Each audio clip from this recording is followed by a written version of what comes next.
Hey guys, Shalana here. Welcome to the Binge Zone. On today's video, we're talking about You Season 3 and what a season, Love versus Joe. This might be the craziest season of them all, but before we dive into the video, guys, look at this dope You shirt I'm wearing, guys. We got shirts in the description box below. Check that out. We have this design and other designs.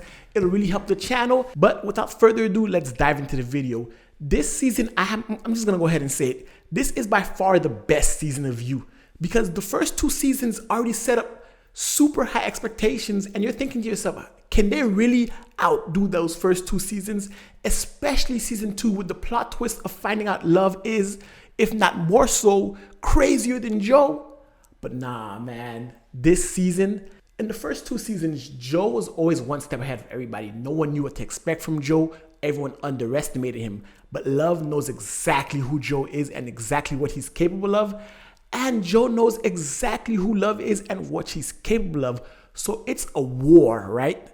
But what makes it even crazier is the fact that they have a kid, Henry. Besides the fact that both of them are crazy, they had fucked up childhoods that really messed up who they became as adults. And now they have to raise baby Henry. And both of them think they're the best parents, or they know what's best for Henry. So that's a whole new dynamic, because this poor baby they actually brought into this, now he's here and his parents are killers who think they're lovers, and it's crazy. Not just that, we find ourselves in a new town, Madre Linda, and the characters in this town are not as dumb. I mean, they kind of are, because when it comes to you, you always have to have a suspension of disbelief, because some characters kind of act not smart, and that's how Joe ends up doing what he does, or that's how Love ends up doing what she does.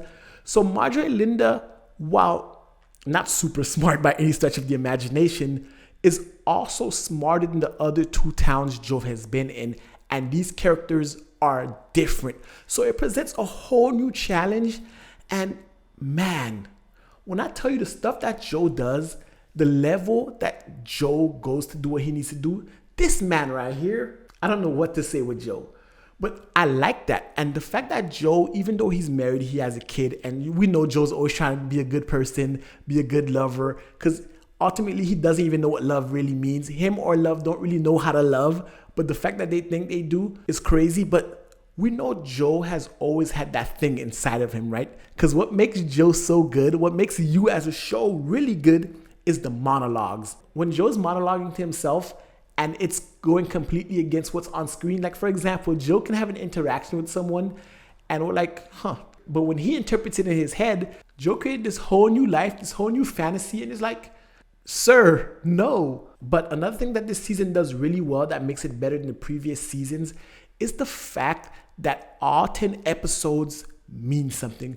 Because we know when it comes to certain episodes of You, they kind of like filler, and it's just Joe, being Joe, but at the same time really doing a side quest, helping someone out, as opposed to focusing on the main story. There's no dull moment, no episode you can sleep on, because all of it is super intense, super high octane, and keeps you on the edge of your seat. Besides Joe and Love, some of the new characters in this show really are interesting. For example, we know at the end of season 2, Joe sees his neighbor, her and her family, and their dynamic with the Goldbergs. It adds a new layer because it's really suburban life and just desperate housewifey, but with a killer twist, the killer being Joe. But at the same time, we have other characters who really bring out the decency and goodness in Joe, because we always know in every season Joe always has a soft spot for someone, like Paco or Ellie last season. This season, his relationship and his dynamic with Marianne, I think it might be, is it my Paco, Ellie? The whole Ellie Henderson thing was kind of creepy. Paco and the abusive. No, yeah, I like Marianne and Joe's interaction the most because it's more adult. Joe's usually saving kids, but now it's a more adult theme. And I like the fact that Marianne brings out a different person that Joe's used to, because usually with other characters Joe tries to help, they're usually vulnerable and in weak positions. But having a powerful black woman like Marianne on screen, it adds a whole new layer. It feels like the show really needed that breath of fresh air. So I'm liking this season. I really enjoy it.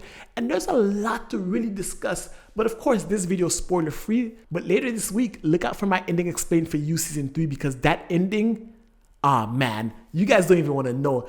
Season 3 is the best season by far. So definitely check it out, because You might be one of Netflix's best, if not top 5 best Netflix show on pure suspense. And just the fact that Joe might be the best character on TV right now, and his dynamic with Love, I can't keep stressing it enough, because I don't know what to say about Love. Love is crazy, but Joe's dynamic with Love, man, that adds a whole new layer to this new season. But that pretty much sums up my review of You Season 3, because we know who the players are, we know the dynamics. It's just watching Joe come up with new ways to escape them always leaves me floored. Like, damn, Joe know what he's doing. Like, Joe's, like I said, arguably the best character on TV. But guys, that's my thoughts. This is the best season of You. I'd love to hear your thoughts in the comment section below. And guys, if you like this video, definitely give it a thumbs up, hit the subscribe button. Don't forget to check out these dope shirts. And guys, until next time, binge on.